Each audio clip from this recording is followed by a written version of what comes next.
Yes, I think she's here.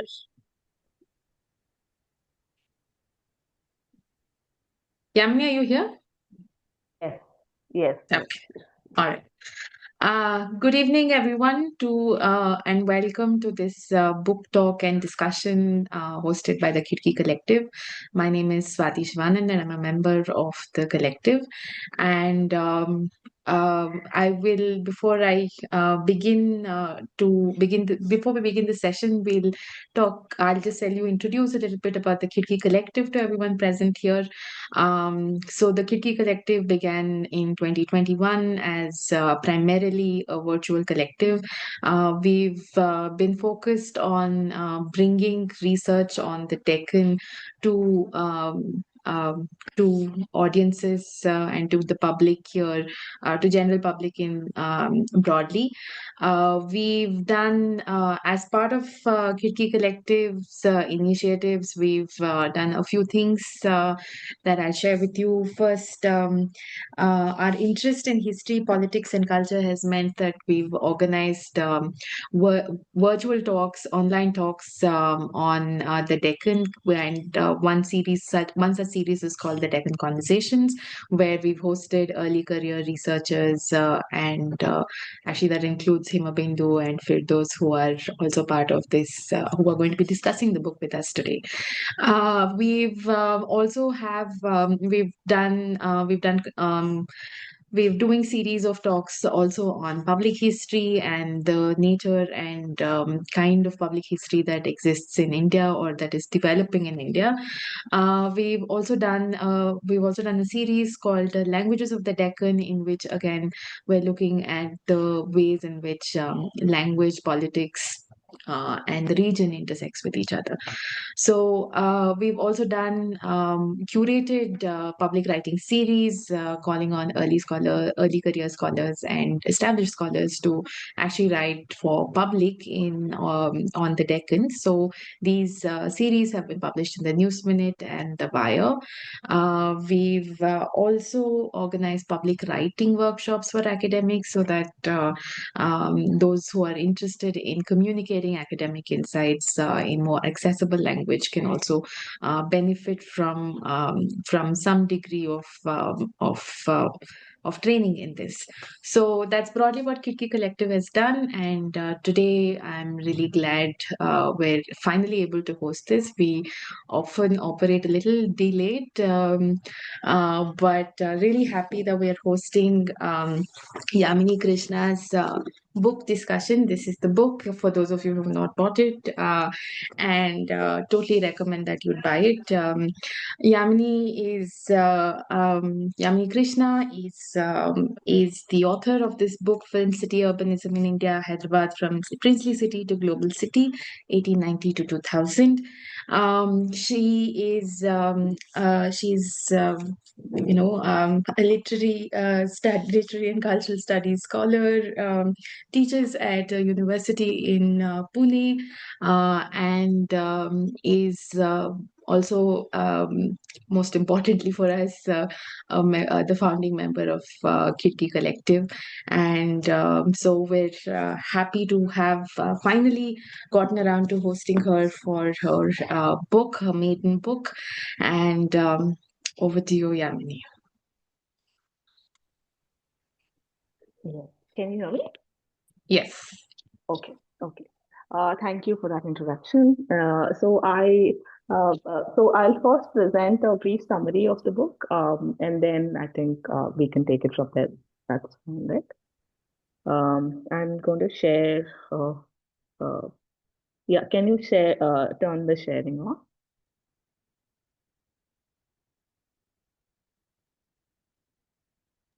I think you should be able to share now. Yeah, yeah. Okay. Uh,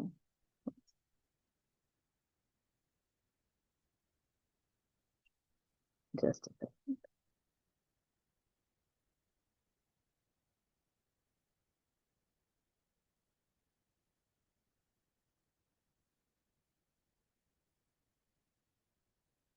Just a second. I'm just opening the. Uh, yeah.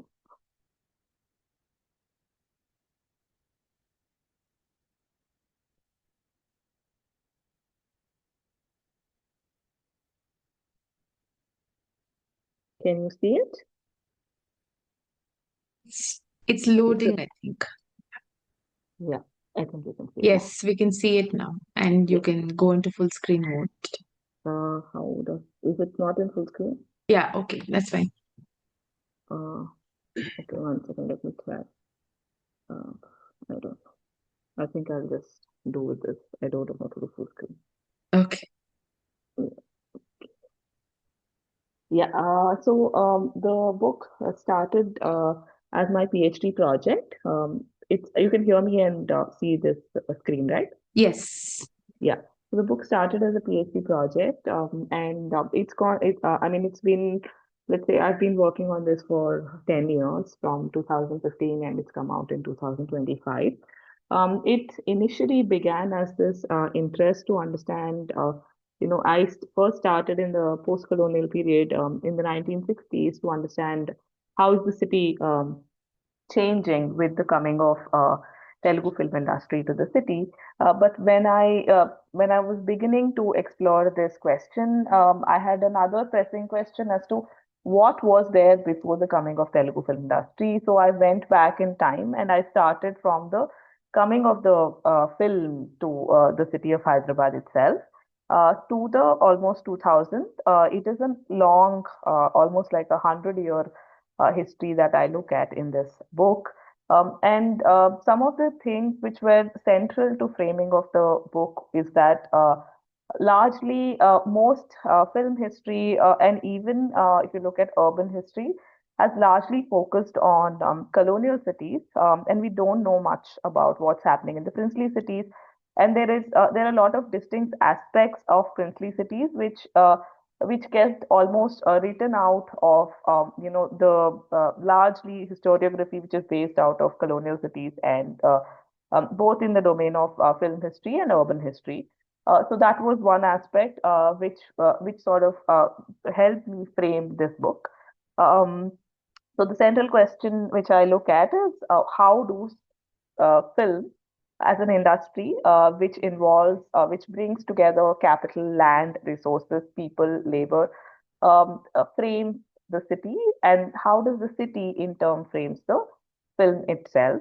And this is not just in the domain of representation, but also to look at how all of these questions of land, labor, capital, infrastructure, and not necessarily only the representation. Representation for me is a later question, but I'm looking at in the question of the socio-political changes which are forming the film industry, which are let's say constituting the film industry, and in turn the city as well. In terms of the methodological intervention, largely film studies has been looking at textual analysis as a prime method. I sort of steer away from it and adopt more, history methods. That is to look at archives, oral history, and even urban ethnography to a certain extent to explore this question. And the geographical focus, as I mentioned, I move it away from the colonial city to the princely city. And it's not to say that there was no influence of colonialism in the princely cities, but to see this as a distinct phenomena which needs its own understanding, and so that the colonial city does not override all that is happening in the princely city, which is what was happening until now. And the key, some of the key interventions of the book, which I work through, is princely urbanism. There is an increasing interest in urban history on the question of princely urbanism. I bring in questions of citizenship and culture to this question, which has largely been focused on politics and infrastructure. I bring in the questions of culture and citizenship because I'm talking about cinema, and cinema is about public, constitution of public. And I argue that it is about citizenship. So that these are the aspects I bring into the theme of princely urbanism. Princely modernity. Again, lots of modern history has been about understanding what is modern, what constitutes the modern, and there are various frameworks to understand this, from colonial modernity to multiple modernities to vernacular modernism. There are various frameworks, and princely modernity has been one frame through which princely states have been largely studied. Through the study of cinema, I also comment on the princely modernity. It examines the princely modernity critically. I mean, I'm sure several of you are aware, but to just give you a context, the distinction between British India and princely states, while we look at largely pre 1947 history through the lens of British India, but there's a large set of people under different sovereignties, which are princely states. Large landmass is also under them, which also means that there is a distinct sovereignty, there's a distinct law, which is different from the British states, and it is not uniform across these states.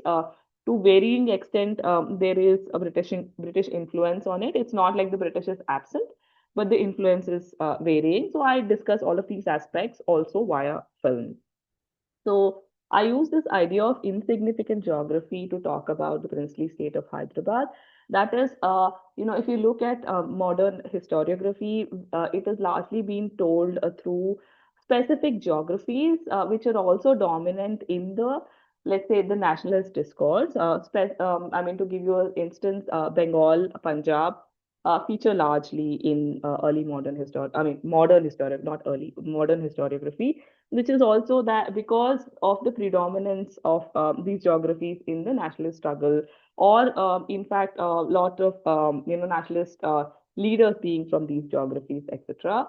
And of course, let's say academics also being from these geographies. I argue that this is also because the nation as a frame becomes such a dominant frame to tell history, that everything that can tell the story of the nation becomes significant, and everything that where the nation is not necessarily the only frame becomes insignificant. So I call geographies like Hyderabad as insignificant geography, which these geographies are not oriented towards telling the story of the nation. It complicates the easy retelling of the national history as such. And it's not to say again that the nation is absent, but it is much more nuanced than the nationalist histories allow for.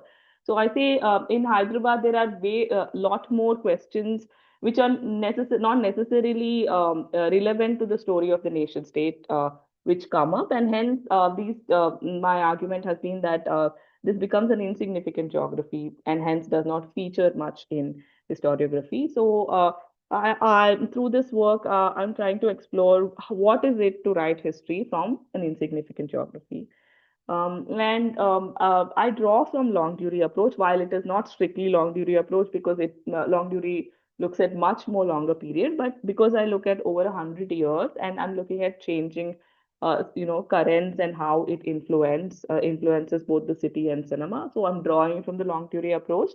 And I'm looking at film as a larger socio-cultural history and not necessarily as a unique object of interest, which is also, let's say, slightly different from other film study scholarship. So while I'm interested in film, I look at film in conversation with other things which are happening, let's say modernization, transport, technology, all of these things in conversation with film. I mean, I draw from Henry Lefebvre's production of space, and because space and the constitution of city as a physical space, as a space for infrastructure, as a cultural space, and as something which needs to be represented. All of that I do look at. I draw from Alan J. Scott's Creative Industries and Cities. That is, how does cities and creative industries constitute each other? In terms of, as I mentioned already, I have looked at a variety of archives, from the state archives to private collections to magazines, newspapers, oral history and ethnography of the film industry itself. When I come more towards the contemporary, I have done work with the labor unions to explore how does the city cinema relationship change more in the contemporary, more closer to 2000s. What is the distinction of Hyderabad as a site of study? as I've already mentioned, large focus has been on colonial cities. So bringing a focus to something like princely city adds nuance to the understanding of modernity and urbanism. And Hyderabad is special in the sense that it actually helps us relook at several established frameworks of modern historiography. For example, the question of nation state. As I'm sure several of you are familiar with, the Hyderabad princely state did not really want to join Pakistan or India, and hence it becomes like an in-between space between Pakistan and India. And also, when communalism was the dominant question in larger India, here the it was ruled by a Muslim king, and had a large Hindu population, majority Hindu population, and the Muslim king constantly enforced that he wants communal harmony, that both the religions are equal to him, etc., etc. So again, it complicates the easy narrative of communalism. And hence, I argue that looking at all of these questions from a site like Hyderabad, nuances are understanding of even larger India as well. Um, Hyderabad is also has been very significant for cinema because let's say the first cinema show which happened in India, I'm sure some of you are familiar with, in 1896 in Bombay. Almost within a few months, there was a screening in Hyderabad. However, we don't know much about it. Right from the beginning of cinema, Hyderabad has been there in its sphere, but also in post-colonial city. Hyderabad is one of the cities which has pioneered, setting land aside for film industry, encouraging film industry to come into the state, to set it up as an industry, etc., etc., which several states follow. So it allows for a rich site to study. How does this? What is the relationship between state and the film, etc., etc. And The much studied aspect of cine politics in the domain of film history. This whole thing of how what is this engagement between film stars and politicians? How do film stars become politicians? This has been studied very much in film studies, and Hyderabad has been an important site for that. And we know this because N.T. Ramarao and several of his family members and several other stars have also been very active in politics. So politics and cinema works very closely in Hyderabad. So it also allows for us to understand that, and hence this city offers let's say a rich site to explore this question of what is the relationship between city and cinema. So the periodization of the book is periodized into three, that is princely city, post-colonial city, and global city. And I also talk about the transition between princely city and post-colonial city in at the cusp of 48, the police action.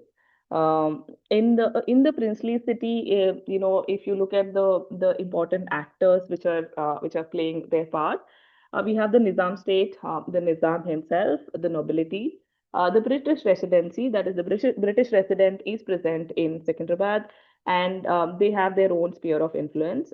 There are European film companies who are trying to do business with the Nizam state and the British residency, and they're producing various kinds of cinema.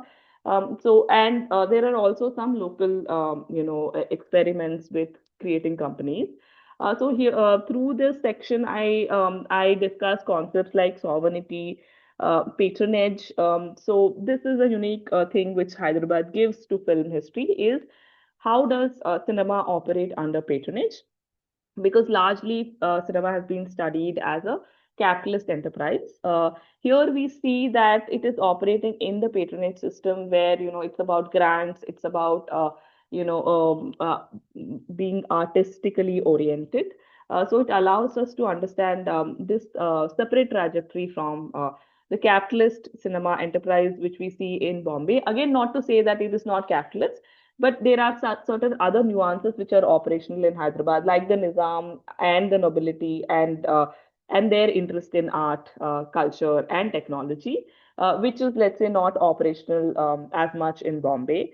Then there is also an element of interaction between the British and the princely state, and cinema becoming the site for that. So, how are these relationships, political relationships, negotiated in the site of cinema? Let's say, how do they decide how should the theaters, film theaters behave? Are there special etiquettes of the Nizam versus are there special etiquettes of the British? What are the conflicts? It is through that I explore the princely city. And I also talk about how film was imagined as a part of the modern city. The City Improvement Board, which was constituted in 1912, it is also a feature which is relevant for many cities around in India, where there is a effort to build a planned city, and film was imagined as a part of that planned city. Um, and I have some several case studies which I look at to discuss these aspects of modernity and urbanization. There was something called as the Usmania Civic Palace, which is that a theater which was imagined as a state theater, almost like an extravagant theater, which has various kinds of amenities from swimming pools to races to kind of what we have today, the shopping malls, etc., which was imagined as a state enterprise. So I asked, why is that, there needs to be a state cinema? And this whole idea of a civic palace versus a king's palace. So I argue that through cinema, civic is being imagined. That the idea of a citizen, the idea of from subject to citizen, that journey is happening through cinema. And I also look at what is this civic. Is it that is this the citizenship where everybody is equal? Is it possible to have that citizenship in a monarchy where we have the Nizam as the head? If there are distinctions, what are the distinctions? What are the hierarchies? Does cinema go with the hierarchies? Does it challenge it? These are some of the questions which I look at. And I also look at the changing mode of state. For example, how does the state engage with film as an industry? What is its interest? Why is it interested in the first place? Um, and through many different archival material, I discuss how the state changes from being a patron, that is giving some money to produce certain kind of films which are also talking about the greatness of the state, etc., to becoming a financer, where it's lending money as for a film business. That sort of a shift I trace through the operations of state and its interaction with cinema. In the post-colonial city, which is the linguistic city, this is a sort of a slightly familiar story, but my frame to look at it is different. In the what the story we know is that of the agrarian Kamma capital coming into the city through and operating in the domain of cinema. We know that a lot of film capitalists are also agrarian capitalists, and hence how does the film industry operate? This is a story which has been already told by many scholars, most importantly scholars like S.V. Srinivas. But I look at what does it do to the city. While we know that there is the movement of Kama capital, what actually is happening on ground? How is the physical space of the city changing? When we're also saying that money is coming from, let's say, coastal Andhra into Hyderabad, how is it coming in terms of who are the people who are moving first? In terms of the film infrastructure itself, is it the state which is initiating it? Is it a push from the people itself? What is the chronology in which this is happening? And also, how is the infrastructure of the film industry being set up? And why is the state interested in this enterprise itself? While in the princely city, it is about cinema as a modern amenity. Here we see cinema as an employer of unskilled labor. We have lots of unskilled labor which goes into the film industry, and the state starts looking at film industry as an employer of unskilled labor. And of course, the modern amenity for the capital city that continues. It's not like if this is the thing, there's a break with the earlier idea. And the dominant idea, the dominant understanding has been that of representative industry of linguistic community. But my argument is that it's not from the word go that it is the representative industry for the linguistic community, but there is a building of linguistic community that is happening, that the city is being made Telugu. It's not that the city is already Telugu, and hence it needs a film industry to represent it. But via the film industry, the city is becoming Telugu or is being made Telugu. I trace that journey through again movement of money, movement of people, and building of infrastructure. Um, yeah, and I talk through again through archival documents. I talk about state's interest in building a film city. There was a failed project called Brahmananda Chitrapuri, which was the first attempt of the Telugu state to build a film city. I talk about what are the stakes, why is the film industry, what is this form of a film city, but it which fails in the 60s. It does not take on, it does not become a success. While in 1990s, which I'm sure you are definitely familiar with, the story of Ramoji Film City, again, it's a film city, but in the 1990s, it becomes a success. So why does a state-funded film city in the 60s not be is not successful, but a private film city in 1990s is successful? So I talk about the change in land relationships, and this leads to which leads to something like a Ramoji Film City becoming a success. Again, I continue with this thread of what is the role of state in this. State becomes the aggregator of land and as a facilitator for private capital. While this role is it becomes much more pronounced in the 1990s, which is in the third city, which is the global city. This is sort of a network which I trace, that all of these various things, from provision stores to food supplies to film studios, to labor unions. I trace this entire network and how does it set up shop in Hyderabad, this particular geography, which is Film Nagar and around areas. How is that constituted as the filmmaking zone of Hyderabad? uh, and film in the global city. This My argument has been that when in the 60s, it with the or by inviting film industry to the city, they're trying to make the city Telugu. After liberalization, after the opening up of markets, and the making of the Ramoji Film City, which is one of the biggest, largest film studios in the world, by a Kamma Telugu capitalist, this question becomes irrelevant.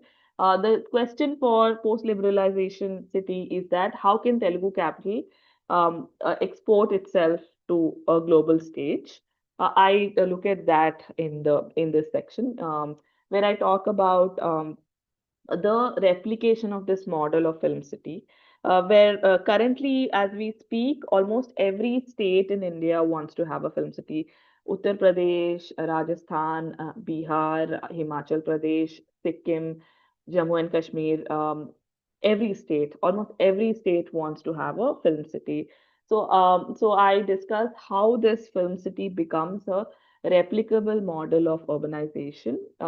And also it is a unsuccessful, I mean, it's both unsuccessful and successful, in the sense that none of these film cities have been successful. They're all plans, but I argue that the plan itself is enough, because the plan itself has several implications which are sufficient for electoral politics.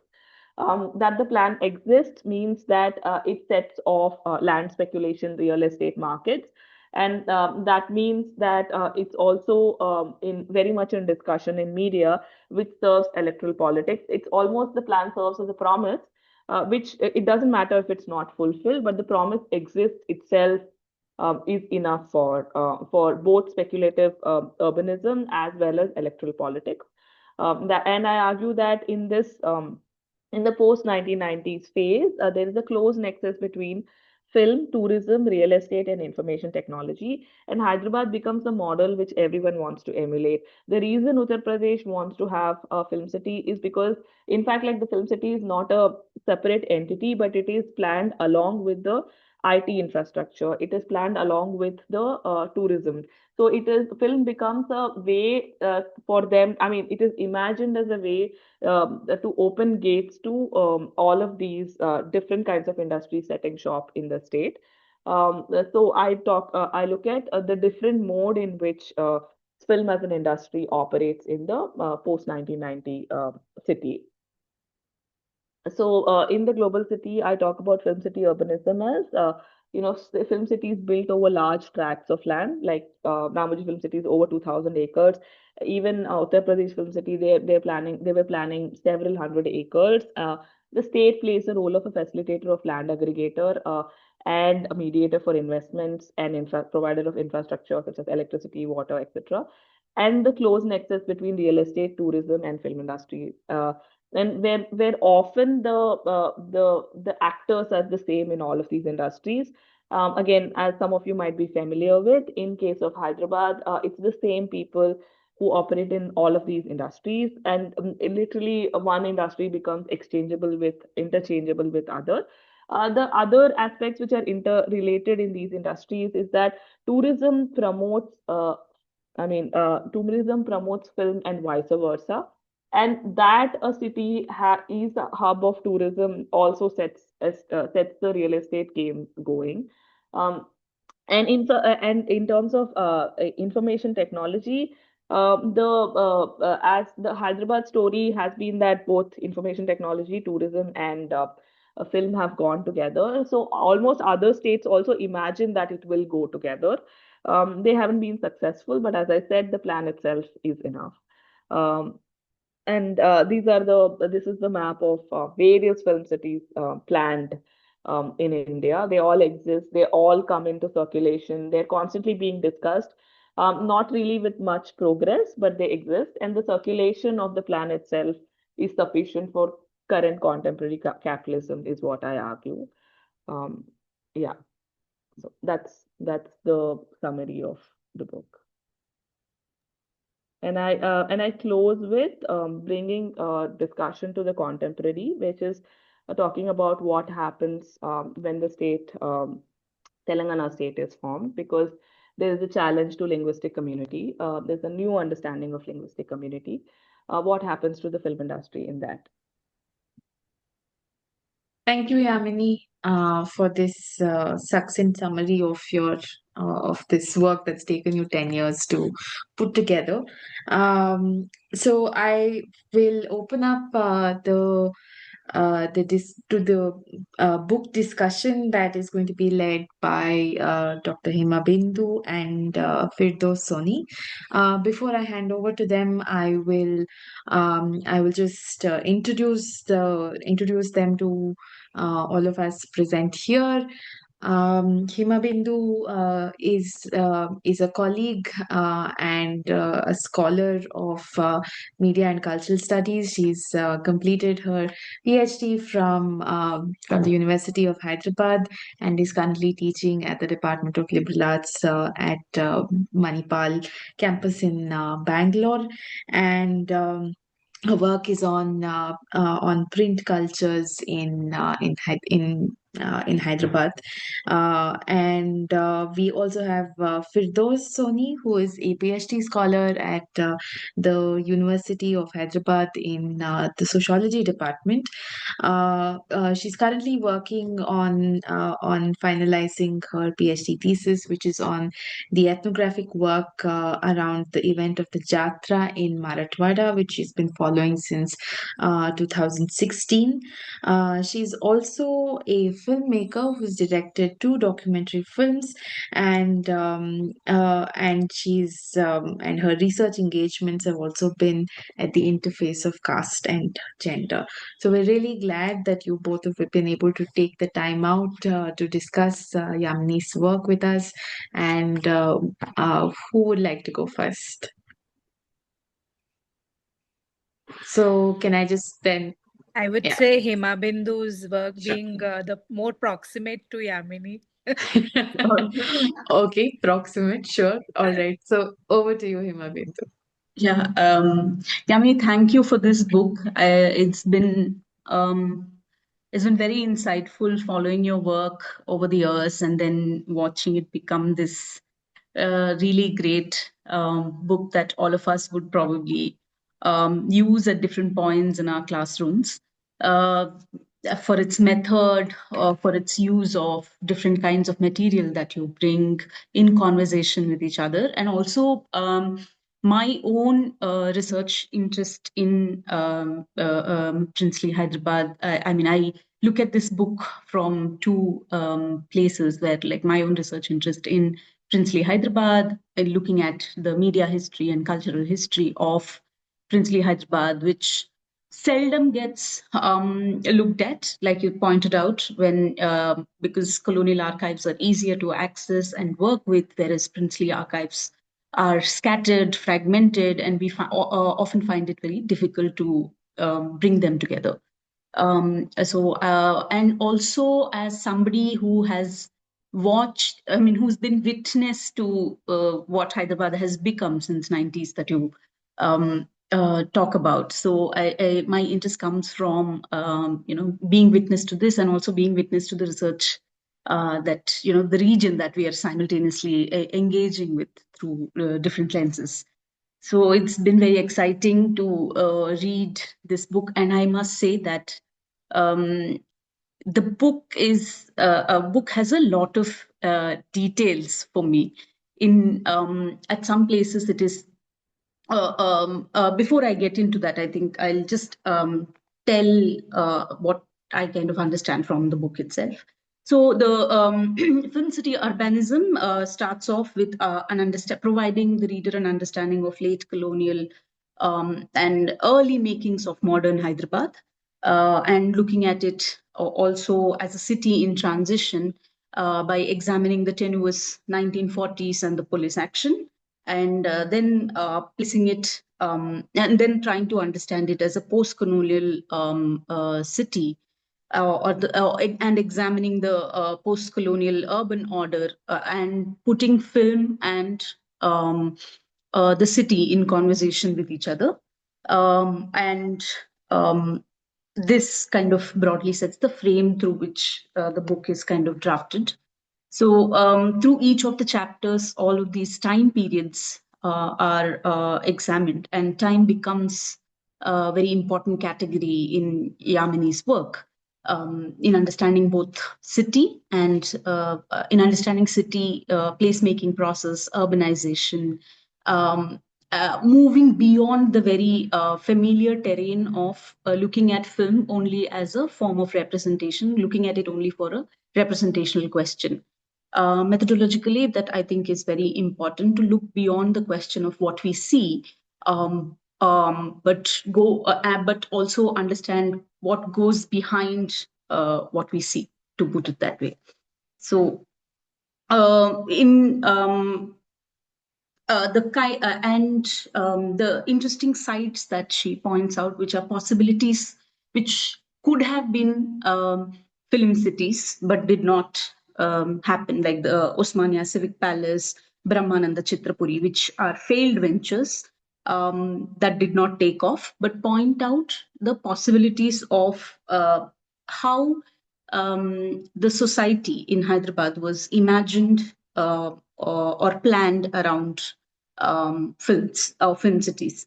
And she also talks about, through Osmania Civic Palace, she talks about state imagined recreational spaces, where along where state becomes a very important category in terms of establishing these recreational spaces, and what interest does the state have in this process. And she brings in the question of caste and class location of the people who were imagined consumers of this film city spaces.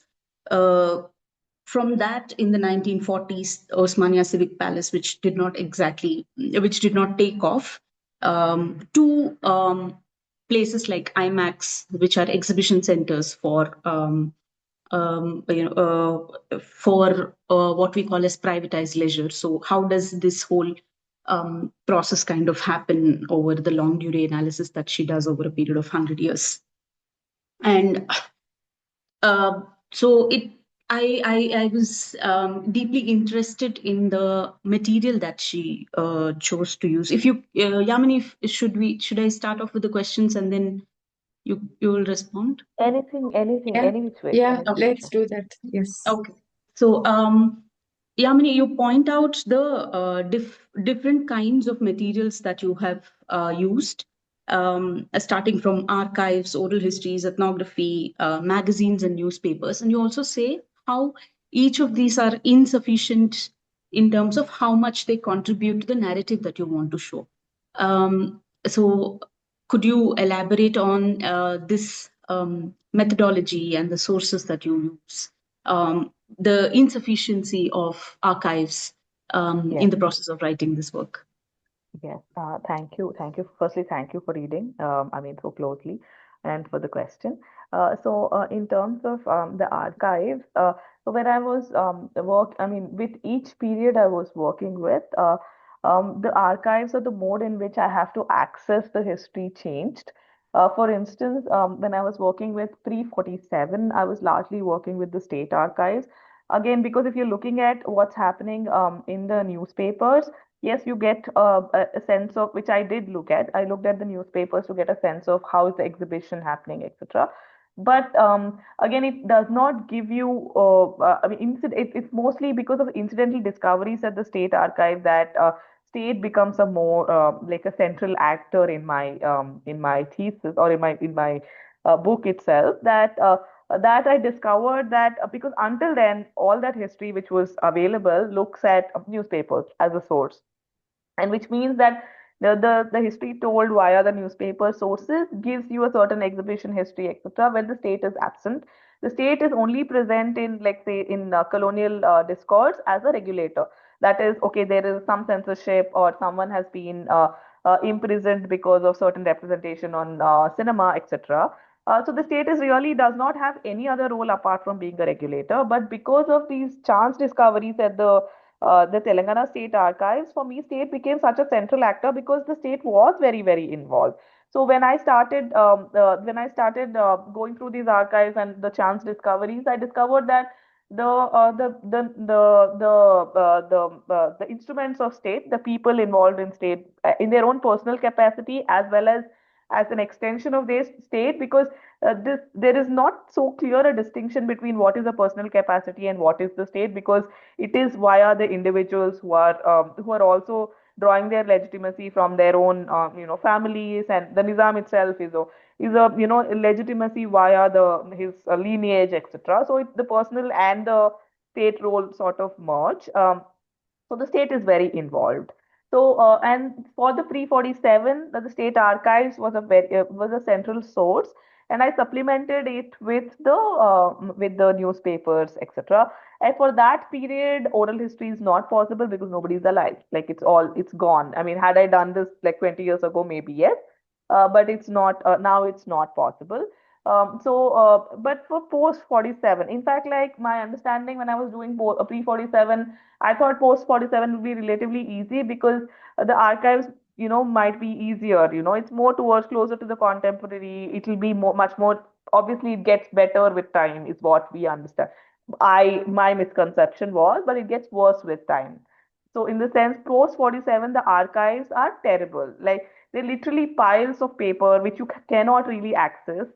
They're all gazettes, but the gazettes are not filed together, and it's impossible to locate, even fragmented sources. So for post 47, I could not follow the same method I followed pre 47, where the state archives becomes the central way to access the story. So I had to then use oral history because this is more relatively recent past, and the people who have moved and their movement from Madras to Hyderabad, I mean, they remember and they have some ways to narrate it. So I used oral histories along with, of course, I have used state archives, but I've also used oral histories for post 1950s. And the mode in which the archives behave pre 47 and post 47 is also very different, because in pre 47, my primary material was a lot of letters. So people are writing letters through which you're accessing history. But post 47, it is gazettes, which is very impersonal. You don't know I mean, it's literally like the state speak.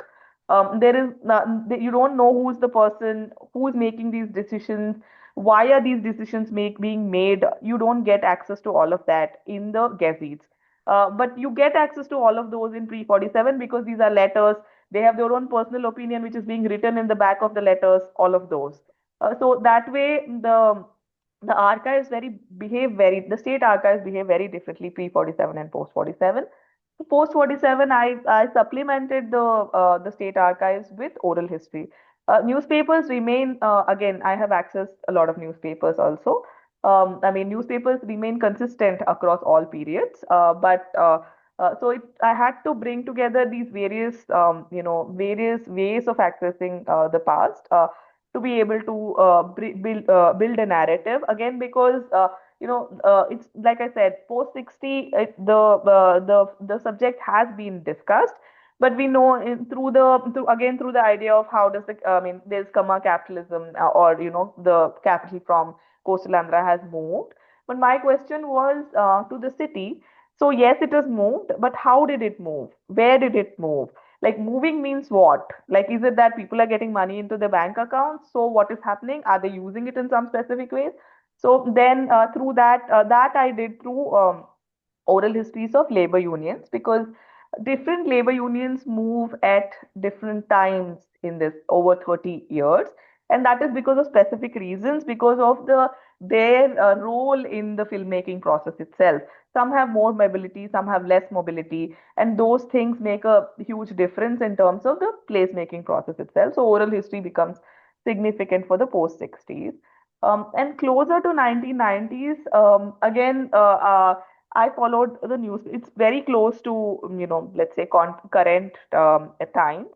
So I've again used interviews with people who were involved in some decision-making processes, etc., along with the newspapers. So again, I couldn't use a consistent method throughout all of these distinct periods because they behave very differently, and even linguistically they behave differently. Pre 47 largely Urdu, some Telugu, but mostly Urdu because the center of Telugu was Madras and not necessarily Hyderabad for film.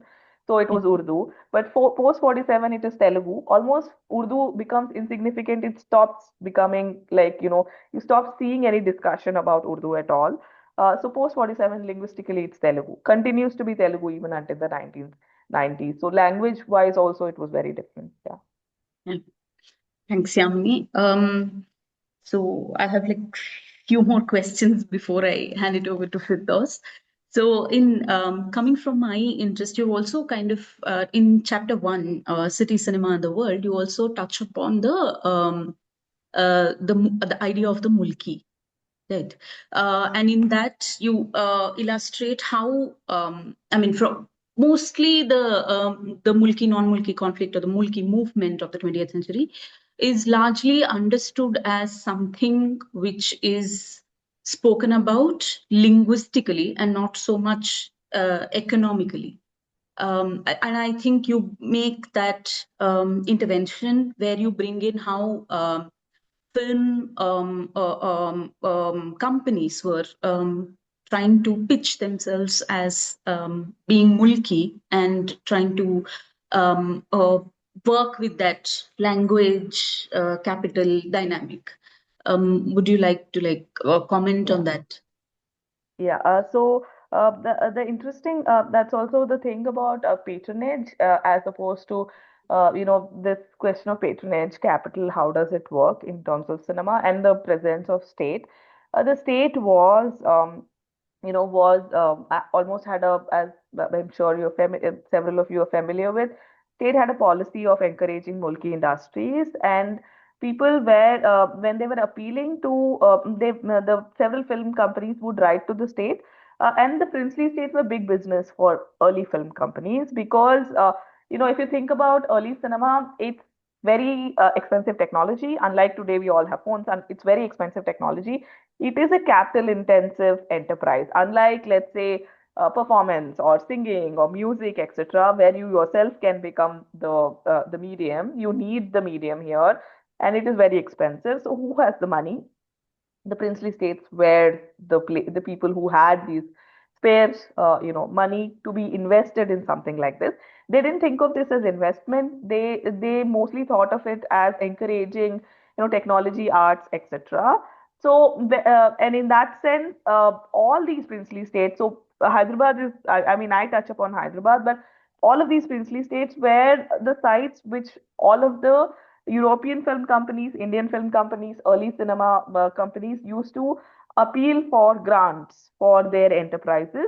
Some appeal to them as grants, some appeal to them as, let's say, business opportunities. But they were trying to navigate through the patronage system. And when then this was happening, how do you appeal to the patronage system? There are few ways you could do it. One is you could say that you are the best in the world. Some of them did that. There are other ways to do this is to draw an affiliation with the person you are asking money from. So that way of affiliation building was through religion. Some of them said that you are the foremost Muslim state, and hence you should also give it to other Muslim companies. Encourage Muslim enterprises. The other was also to say that we are mulki, we are from Hyderabad, and hence you should encourage us. And often the state encouraged the mulki enterprises. It did not go for so much the religious as much for always the contracts. They were not contracts so much. The grants were always given to the mulki enterprises. And for the state, it is again, it served both like several aspects. One is that it was living up to its promise that the local enterprise should be encouraged, but it also meant that they knew how to operate with the state and the systems of the patronage in state. So it was easy for them to operate with them, to operate with the mulkis. And it also meant that they could just ask favors from them also. That, for example, several times the mulki enterprises did not really expect to be paid.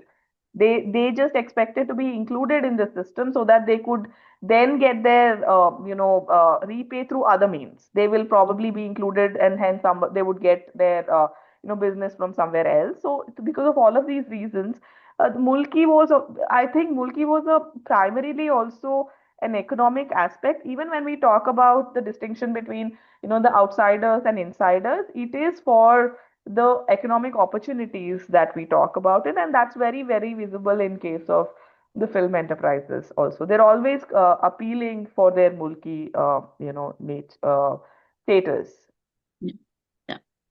Um, there are a few things that I found really interesting. One is the maps that you use in the book. I think, and the visual illustrations are really strong to kind of tell us the making of Hyderabad over time, and also some of which you've shown here, and also the shifts that you make between the historical archival material and through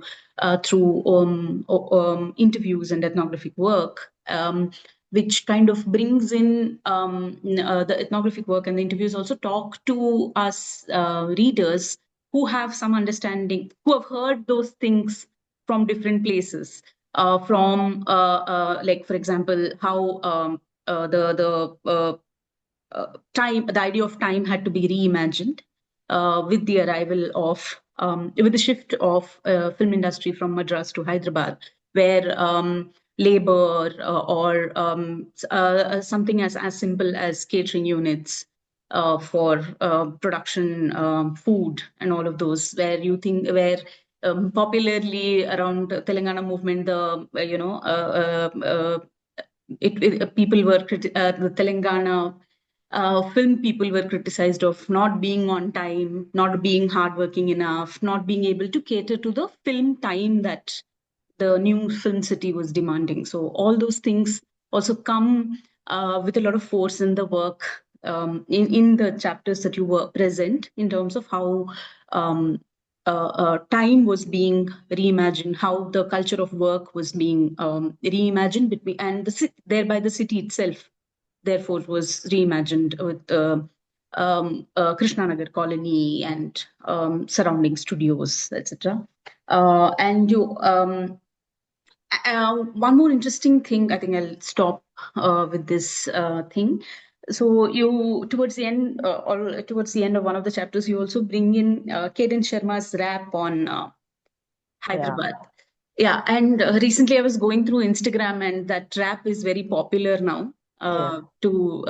And how Hyderabad as a city is imagined in digital spaces and popular cultural understanding of Hyderabad to somebody who is not from Hyderabad. How does one look present Hyderabad and to somebody who's not familiar to the city, and where Osmania biscuit or Irani chai or biryani become like this a historical kind of artifacts. Whereas the contemporaries relying on Allu Arjun and Ramoji Film City and the Bahubali or whatever is being made in Hyderabad. So this simultaneous coexistence of different kind of things, and what is the prominence of these objects to that add to the popular cultural value or and imagination of Hyderabad is something that I found really fun reading in your work. And this reel is also is regenerating and becoming more and more popular. So I think that kind of talks about the contemporary identity of Hyderabad and a new popular understanding of Hyderabad in relationship to the nation, in relationship to the global world. Yeah, I think I'll stop with that. Great work, Yamini. I had fun reading this. Yeah, Thank you. Firdaus. Glad you liked it. Thanks. Yeah. Hi, I think this discussion, like Swati, do you want to go say? Yeah. No, please go ahead, Firdaus. Um, no, I mean, thank you for this discussion, Himabindu and Yamini. This kind of also lets me. So, I've heard, like this is, I think, now the fourth session where I am getting to listen to Yamini speak about the book, and it's not at all boring. In fact, what I felt when I've heard her speak about it several times, but this time I was able to sit and properly read all the chapters, and the book is actually a film, interestingly. The way it's so pacey in its narration. And I've always spoken to Yamini about the tension between history and anthropology, and how I'm kind of irritated with a certain preoccupation with history. But then when I actually read her work, the paciness of the narration, the historical narration, was so engaging and quite exciting. Like as a person who would want to think of herself as an anthropology student, I was quite impressed and surprised by the historical eye and the kind of narration. So, one of the things that I wanted to kind of reflect upon, and also ask Yamini to see what she thinks about this, comes from a preoccupation, again, like all probably early career scholars, as they euphemistically call us, about a certain kind of preoccupation with my own work, which is on the question of mobility and movement, etc. And instead of thinking about, the book begins with making this distinction about a colonial world and a princely world, and what she calls as an insignificant geography, also, which I want to come back to in the end. And the other distinctions are, say, the mulkino, so the outsider insider kind of thing. But I was trying to think about the question of movement and status that kind of comes up in the work. um, not necessarily as a distinction or a question of difference that one has to address, but the idea came to me for two reasons. One was my own work on the idea of movement, and a similar, and my geography also being the geography of Hyderabad princely state, but also because um, the there is James Clifford has spoken about the etymology of the word theory, of how the idea of meaning making is a function of displacement, of movement, of travel in some sense.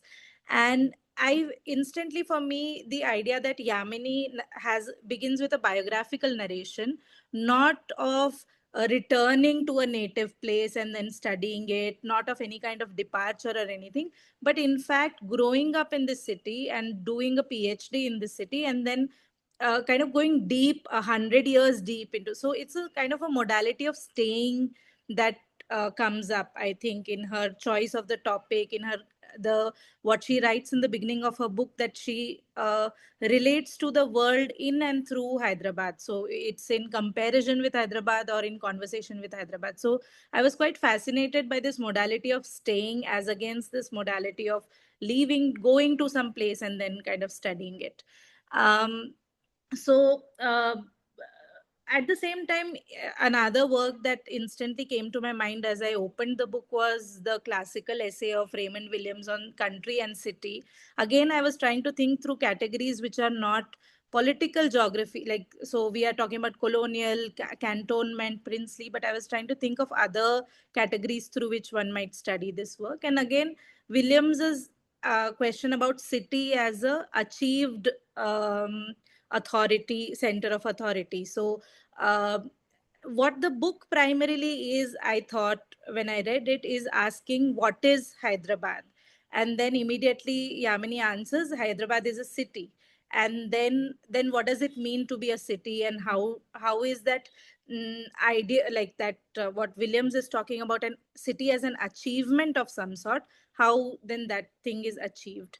And within this tension of movement and status like constantly keeps coming up for me, um especially in like this very riveting account of early history of cinema. How does it come to Hyderabad? So again, it's a question of movement, and it comes through some colonial British characters. And there is this brilliant narration about this, what is he, Charles Bell, or somebody named Mr. Bell, who is asked to stay in Hyderabad for 6 months for a tiger hunting expedition or something. So there are a lot of these details where you actually clearly can how she has retrieved film as a circulating commodity. What does it mean for it to be this kind of a moving enterprise?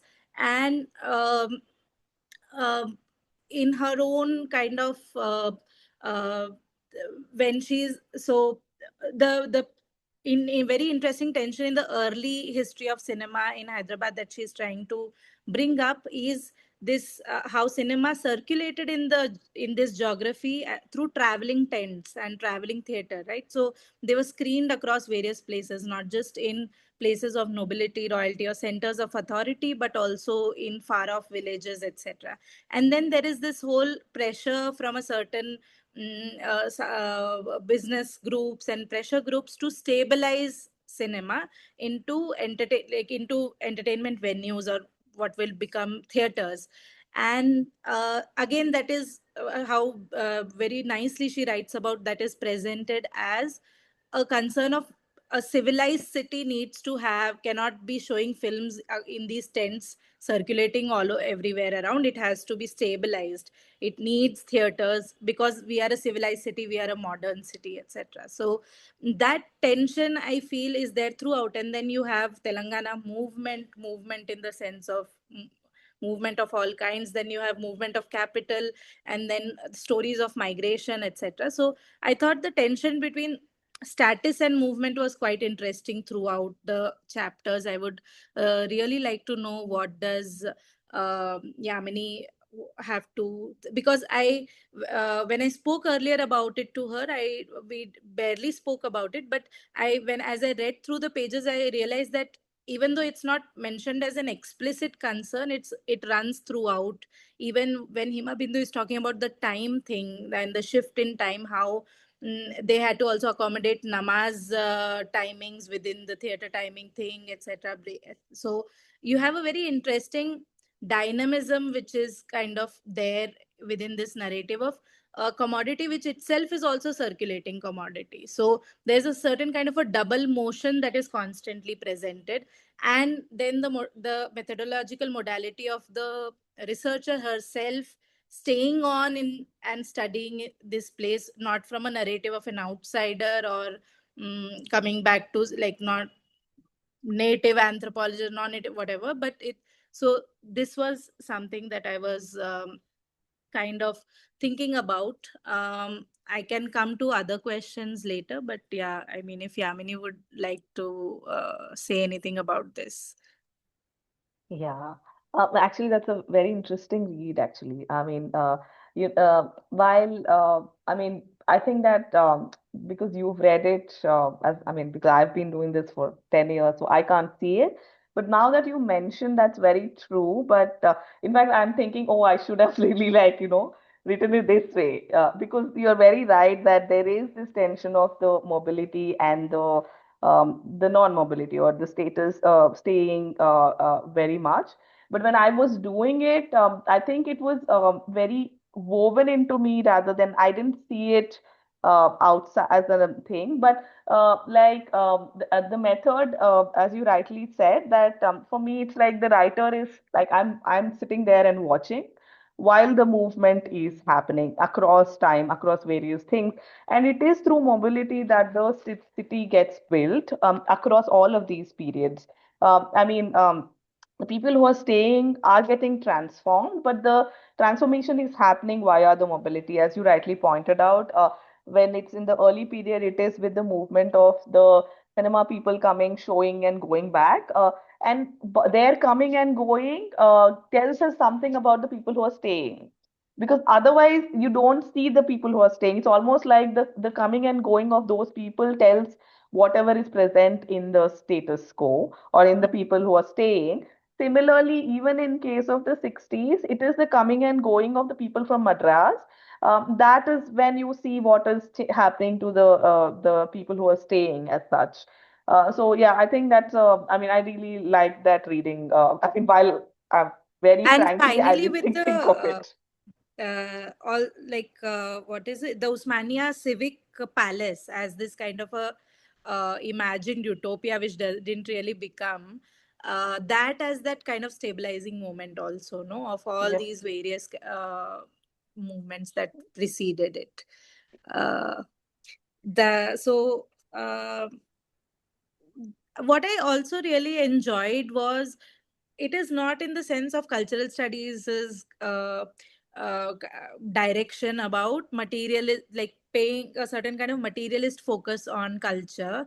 Neither is it doing the what do you say, content analysis of films, and although it is also speaking to what is being presented in those films, uh, but you do the I really like the way in which you use history to narrate the cultural the story of modernity within this. And uh, I don't know, like how, whether you have thought about the narrative style, but how do you uh, think about it? Although I mean, I don't know if it is a discussion for now, but I think these disciplinary choices for Yeah. narration become so interesting.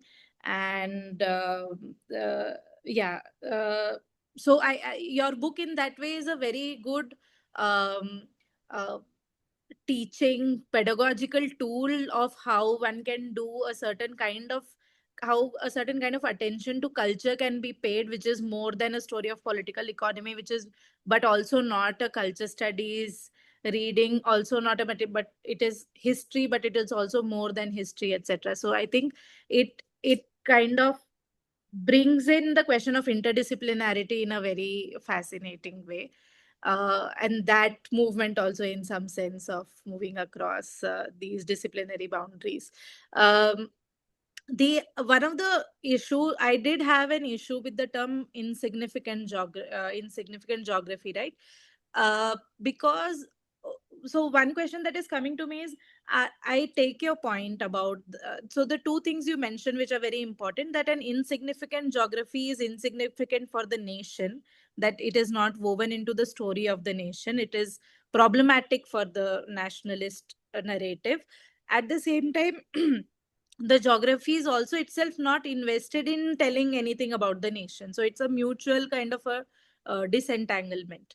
But are there ways of not, are there only negative descriptions available to us of these phenomena, like especially because when we read the book, you know that Hyderabad is not at all insignificant, it's so powerful, there is so much money cap power in every sense. even in the sense of what kind of alternative ideological futures that might have come out of this space had 48 not happened, or in uh, in the sense of the Nizam being the richest man or whatever, all those kind of things. So it's nowhere insignificant. So if it is that kind of a space, can we have a description which is not a negative description, is one question about the insignificant geography part. Yeah, so my thing was basically, I don't think any geography is insignificant per se. Like, for example, it's also this, I think it's connected to your first question, which is about an insight, like a stay, someone who stays. For example, I had this student, this came from an interaction with a student. So I was teaching, I mean, the regular film history thing, and she wanted to work on Sagar. It's a very small town in Madhya Pradesh.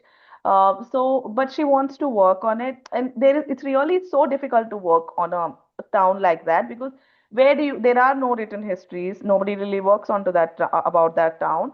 So she goes and looks up some gazettes and tries to figure out, etc.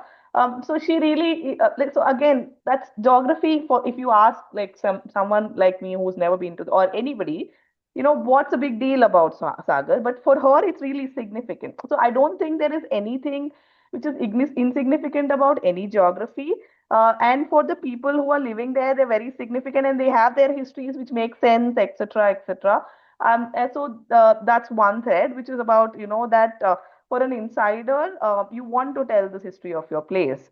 But for the nation, it does not want to listen because it's not really, when what's the big deal? It's Sagar, like that.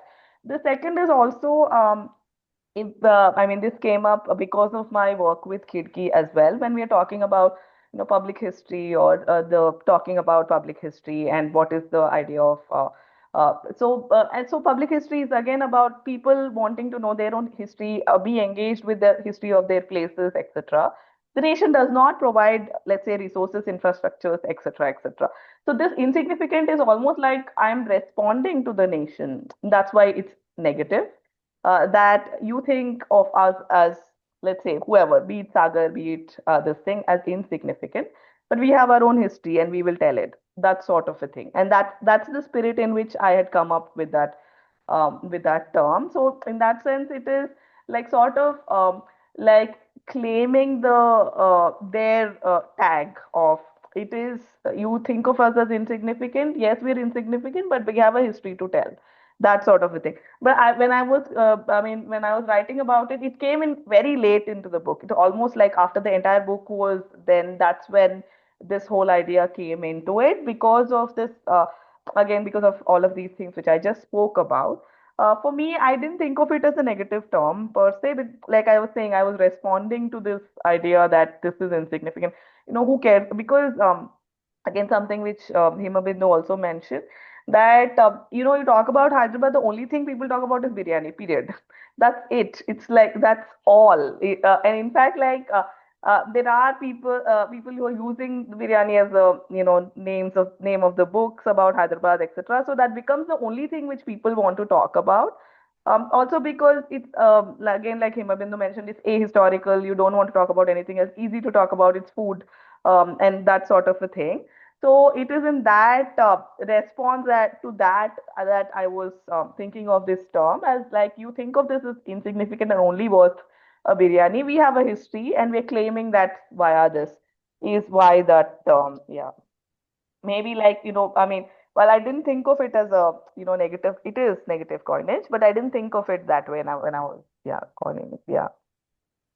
No, I also meant negative description in the sense that scholars have also spoken about how subjectivation of, like, whether it is caste or any gender, etc., because the category itself comes into being through this relationship with power, it cannot exist outside it. So of course, like, all these descriptions become negative descriptions, but No, but like, for because example, when we are like now, if you're discussing, it could also be something like, I mean, let's say, I mean, when I was doing it, I didn't think of it that way. Also, because I'm making it's more throughout the book, I am addressing certain political categories also. So in that sense, it makes sense. But for instance, it is also possible to write of it from, like, the earlier thing which you mentioned, as someone who stays, and what does it mean to belong to a place, it could be thought through that. Like, I could coin something. I mean, one could coin I mean, an idea through this idea of someone who stays and watches the city change or something like that. It's possible, but I think I was more definitely not to deny that I mean, for a lot of us who are present here, the political conditions we are going through is a huge influence, in the sense that whether you want it or not, you are responding to it. I think it's in that, because of that also, because I'm addressing those political categories. Let's say maybe 20 years ago, I mean, 20 years ago, if someone had written on this, maybe it wouldn't have been such a force to respond to these political categories, because the pressure is not so much. Now we are so involved in the current political environment that whether you want it or not, you're always responding to it. So it is in that, because again, I do mention this in the book also, where while I'm writing this book, there is this whole thing of oh, this is a this the city's culture needs to be cleansed. All of that is also happening. So I am living through that. So I'm responding to it whether I want it or not. So it is also in that case that, let's say, if there wasn't this political environment, maybe it would have been like thought through differently.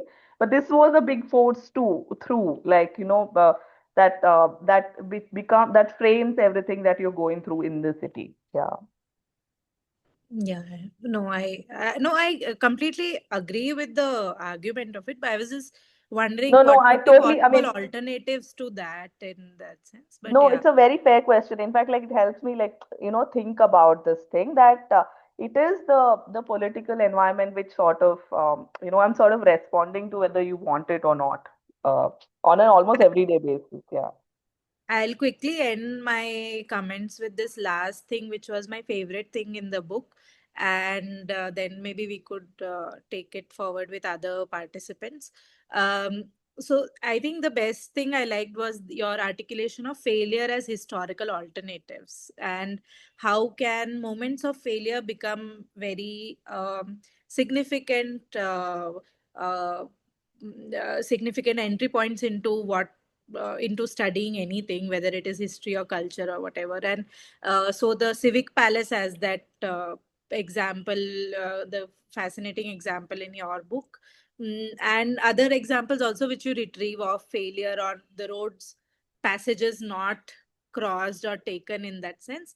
And so yeah, I think that was such a significant intervention to not just as a point that you made, but a point that you kind of very interestingly illustrated through examples and through this absolutely engaging archival material.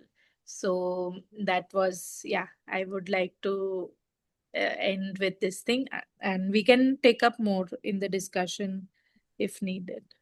All the characters in the books are like brilliant, so the I could actually the book reads like a film, so I think that's a I brilliant think it's achievement. also about, like you said, it's also about disciplinary thing, because for some people, the details had to be removed, but I love the details. I love those characters, so I didn't remove them. But I had suggestions from people who had read sections or chapters that it was just too much detail. The argument is getting lost. But I mean, for me, because my interest is so much in the archival material, and hence what is happening. So I wanted to make that archival material visible. So yeah. Especially if the history of modernity and urbanization, coming back to your title, probably is the history of industrial capitalism in terms of Bombay or Calcutta or Madras, or you have ports and mills, etc. What kind of, but Hyderabad being an equally significant or insignificant urban phenomena, and then what a different history of capitalism looks like here. It's so congratulations, and yeah. Thank you. Thank you.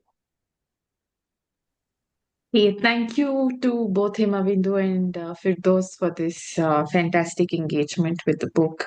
Now, please feel free to unmute yourself and ask questions, or please post it in the chat. We're open for questions from all of you who are here.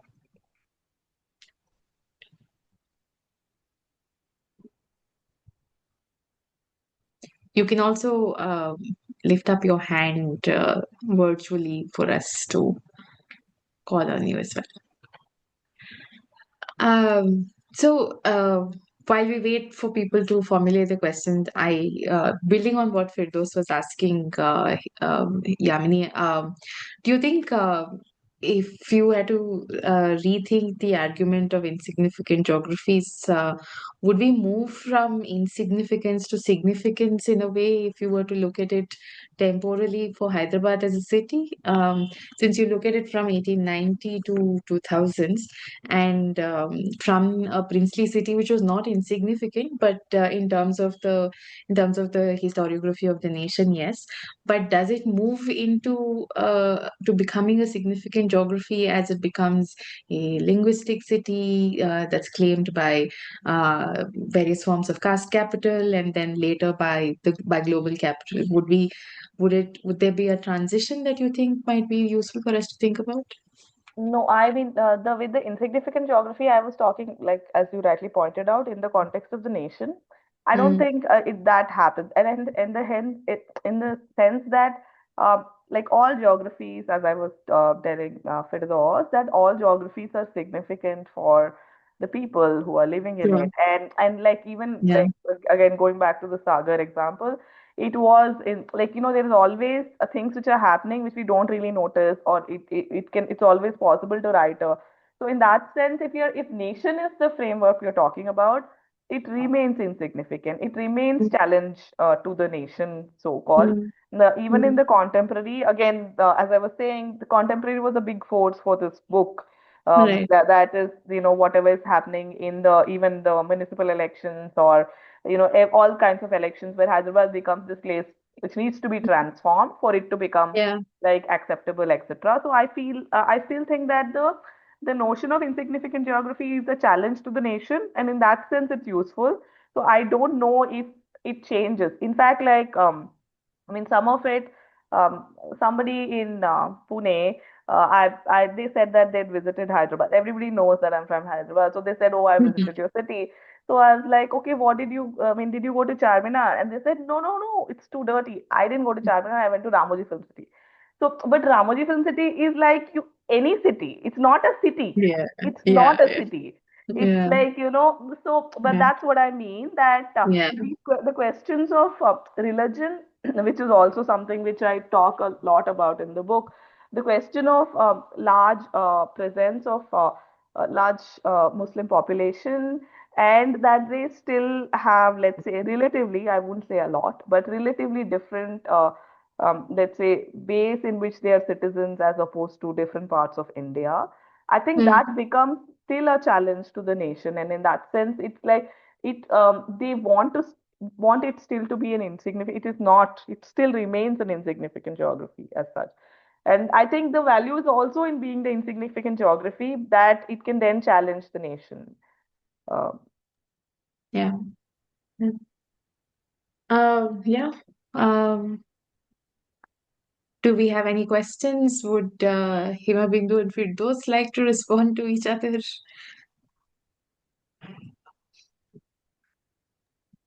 I was looking up the etymology of cinema, and it means movement, like capturing movement. So I think again, yeah, moving pictures. Yes. to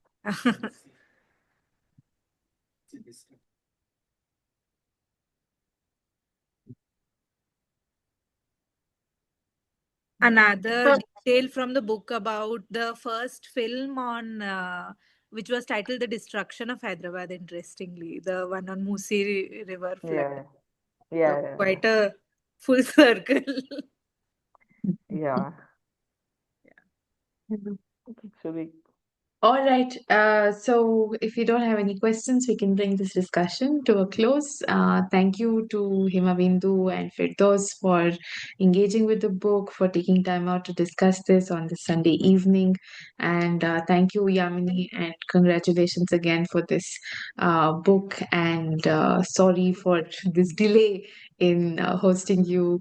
But we're very happy and we're proud that this is finally out. So thank you. Thank you, Thank Yamini. you all for coming. Sorry, Yamini.